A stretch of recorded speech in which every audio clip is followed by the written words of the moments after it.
Iya, Pak. Iya Pak Kiai. Kasih Pak Kiai. Ayo, itu mau ngopi apa? Mau ngopi. Silakan. Ya, biar direbusin air itu. Kopi apa? Itu kesukaannya tuh. Iya Pak Kiai. Jadi sebelumnya gini Pak Kiai, sebelum saya lihat-lihat di YouTube, saya kan sempat melakukan pengajian-pengajian seperti itu Pak Kiai. Nah kira-kira di pengajian itu Pak Kiai, itu kalau Pak Kiai nggak ada di malam Kamis atau malam Selasa, itu kira-kira siapa yang bisa menggantikan Pak Kiai? Nah ini pertanyaan berat ini. Ya, malam Senin itu ada pengajian tafsir Al-Quran dengan dua referensi ya, dua rujukan. Itu yang satu Al-Idris kitabnya, kitab Al-Idris li ma'rifati tafsiril Quranil Aziz. Mu'alifnya Al-Mukarram Kiai Haji Bisri Mustafa. Dia adalah ayah dari Mustafa Bisri yang terkenal Gusmus, ayahnya Gusmus itu mu'alifnya. Kemudian yang panduan kedua referensinya adalah tafsir Jalalain. Tafsir Jalalain itu disusun oleh dua mu'alif, guru dan murid.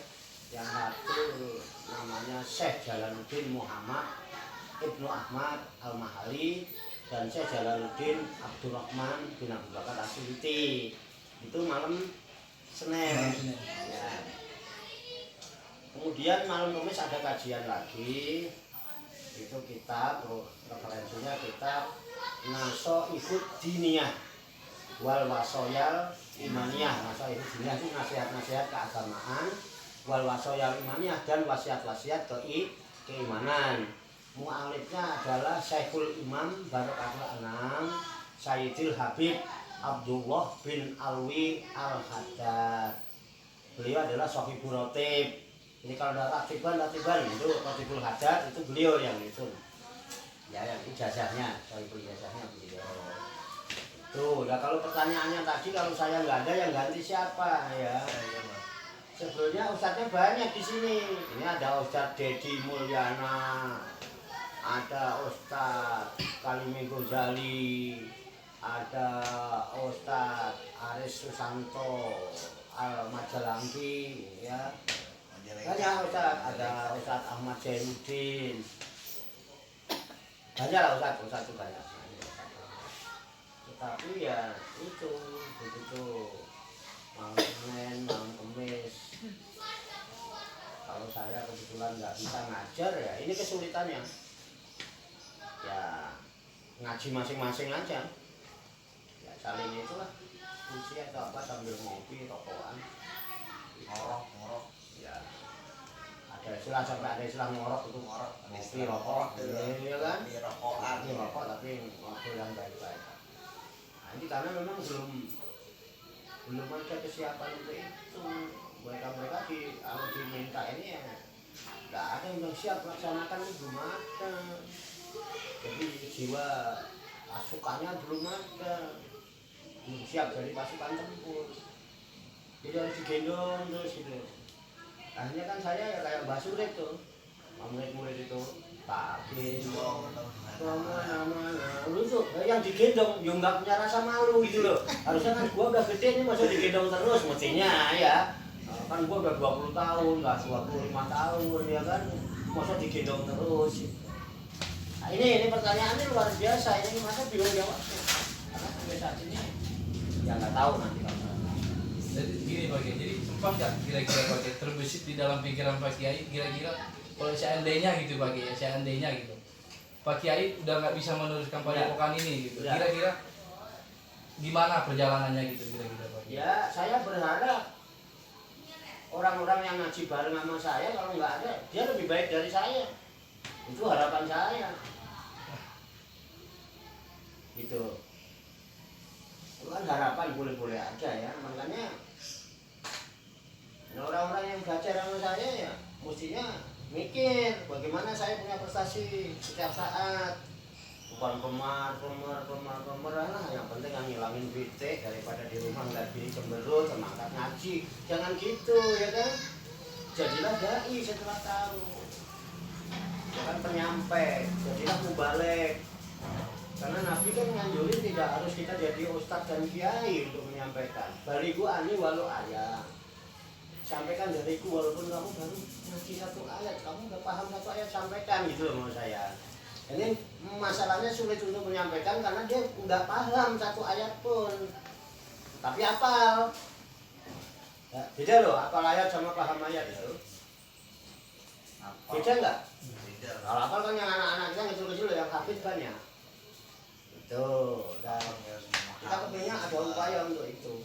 Laksanakan gitu. Harapan saya ya, saya berharap juga bukan kepada mereka, kepada Allah lah memberikan bimbingan taufik hidayah kepada mereka yang ngaji, biar ilmunya jadi ilmu yang berfaedah untuk kehidupannya pribadi, keluarga, bertetangga, rumah tangga, masyarakat, bangsa dan negara, ya kan?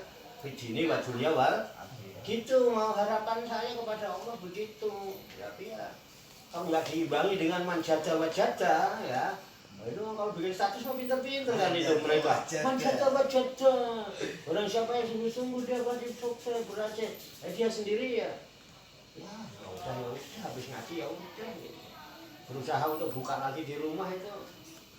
Nah ini kelemahan umat kita. Ya nggak tahu ya, orang lebih cenderung sungguh-sungguh itu kalau urusan-urusan yang hubungannya dengan duit. Karena ada hal yang berbau duit ini cenderung kalah. Ya kan? Satu hari ini mana yang lebih banyak? Ngitung lembaran uang apa ngitung lembaran kitab yang selama ini dikaji? Hah? Apaan? Sehingga kalau ngaji ditanya dulu halaman berapa, bingung. Iya. Ya kan? Iya. Nah ini loh yang kadang-kadang, ini pertanyaan ini buat saya berat. Karena sampai saya ini ya apa ini karena kebodohan saya, apa metode saya, apa bahasa saya yang tidak bisa dipahami oleh mustami ya, oleh makhluk atau ya saya nggak nyalahin, udahlah. Pasrah aja sama Allah, ke depan saya nggak tahu mau bagaimana ya, Allah yang punya urusan. Dan yang muda-muda ini Sebelumnya kan gini Pak Kiai, sebelum saya kesini saya kan sempat tanya ke penonton-penonton yang ada di YouTube itu, kira-kira kalau ngaji di Padepokan itu bayar nggak sih seperti itu? Oh itu Ya. nggak ada bayar katanya seperti Ya. itu nggak ada bayar mas, itu kita datang aja, kita diajarin seperti ini. Nah saya bertanya ke Pak Kiai, kenapa begitu tulus Pak Kiai mengajarkan kita sementara kita nggak bayar Pak Kiai gitu? Gini loh, dakwah itu bukan profesi. Dakwah itu kebutuhan saya sebagai orang Islam. Apapun profesi saya, karena saya Islam, saya perlu berdakwah.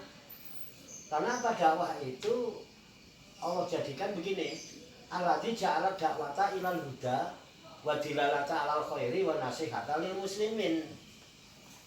Ya alladzi dialah Allah, ya, ja'ala dakwata yang telah menjadikan dakwah itu ilal huda, menuju jalan hidayah.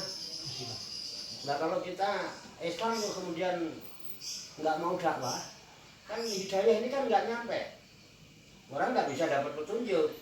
Nah sampai bisa tertarik sehingga dapat petunjuk menuju Padepokan ini ketemu saya, itu kan dasarnya dari dakwah yang sampai terima dari YouTube. Betul Pak Kiai. Nah berarti kan dakwah ini kebutuhan untuk kelanjutan Islam ke depan yang lebih baik, yang lebih matang.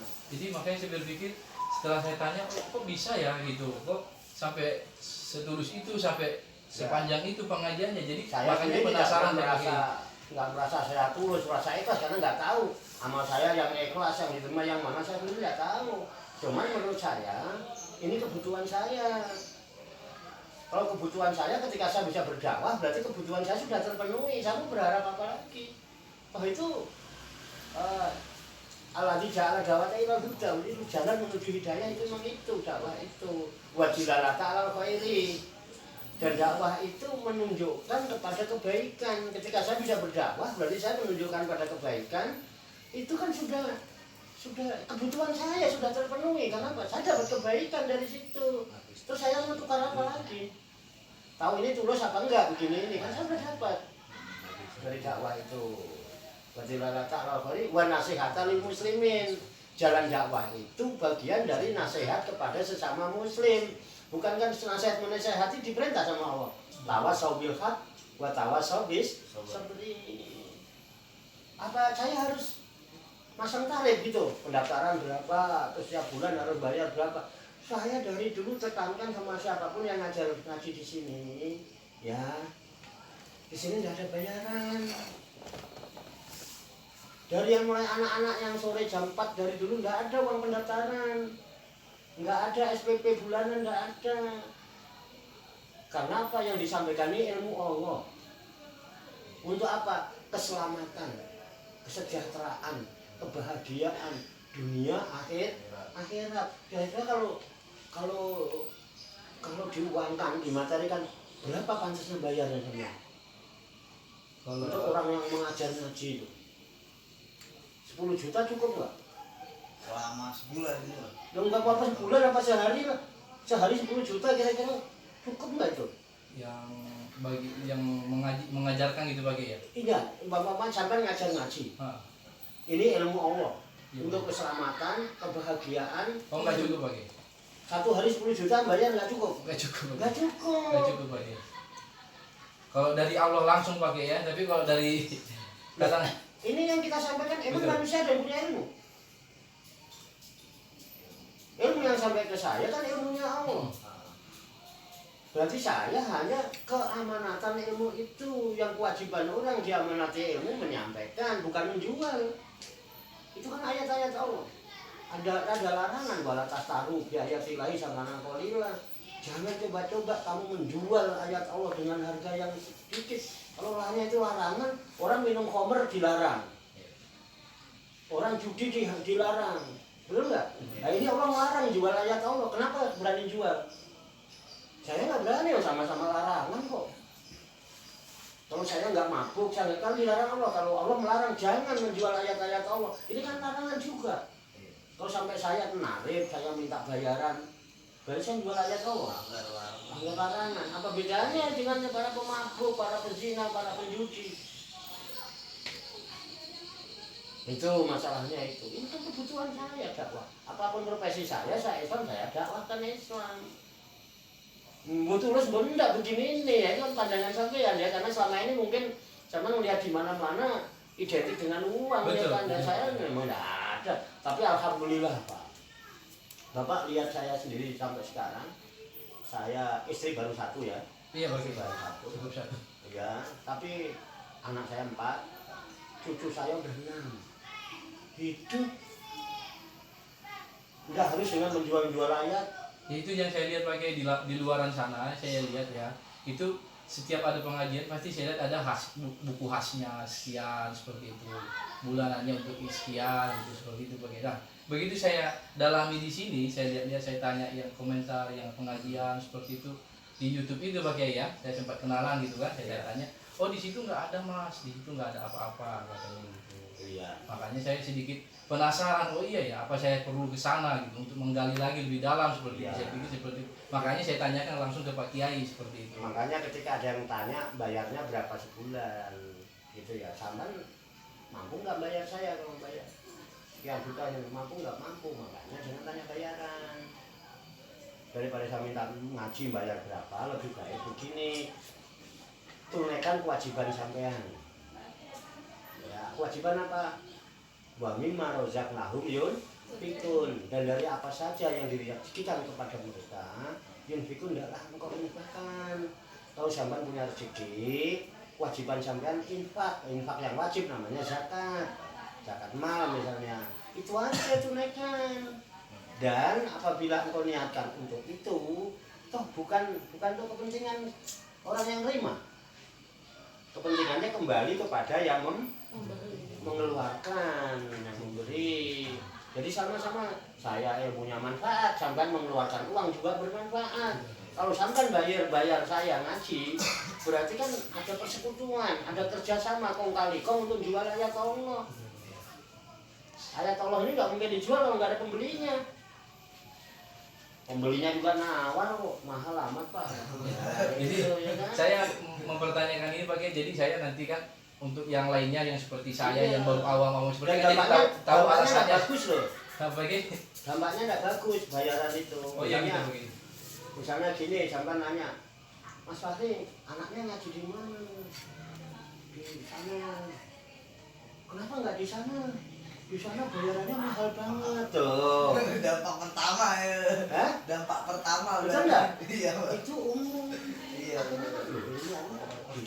Akhirnya orang nggak cenderung Itu karena di apa? mana-mana seperti itu pakai. Lah ya itulah, sudah sampai yang bilang di mana itu Betul, ya. makanya saya saya sudah langsung- sudah pengen mencari-cari masalah itu. Makanya saya Kalau langsung saya di sini. ditanya tentang sini ya saya jawab apa adanya. Makanya saya karena penasaran, saya perlu tanya langsung dengan Pak Kiainya seperti itu kan. Jadi nanti begitu ada orang lain seperti saya, jadi mereka tahu, oh alasannya seperti ini, alasannya seperti ini. Jadi saya bisa menyampaikan kepada mereka gitu. Iya. Kenapa kok di sana gimana ngajinya seperti gimana. Jadi saya bisa menyampaikan apa yang Pak Kiai sampaikan ke saya seperti itu. Sebutan kiai pun itu orang-orang yang nyebut saya kiai. Saya potongannya pantas sih kok enggak kiai model gini. Pantas enggak kiai begini? Ada salah. Lah iya saya juga tahu diri. Nah, saya bukan kiai yang suruh jual ayat. Karena saya bukan kiai, kalau memang ada kiai yang jual ayat itu kan kiai. Kalau saya kan saya bukan kiai, pantas nggak kiai modelnya gini? Pantas. Aja. Pantes lah. Oh, Lah, model manusia. Kiai gelangnya bahar, pipanya tanduk kijang, di atasnya ada keris ini gimana? Passion berarti Pak, passionnya. Ya nggak tahu lah. Ya, pokoknya intinya itulah.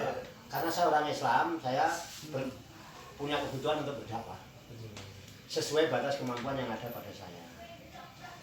Kira-kira gitulah kesimpulannya. Jadi ya ada nyanyinya, jangan samakan aku dengan yang lain, rambutnya yang gondrong,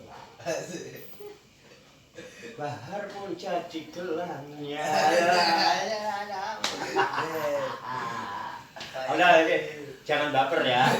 Jangan baper. Ini saya begini maksudnya. Udah panggil aja Cak Warto. Ngomong aku kiai lo enggak boleh Cak Warto itu aja malah apa ya.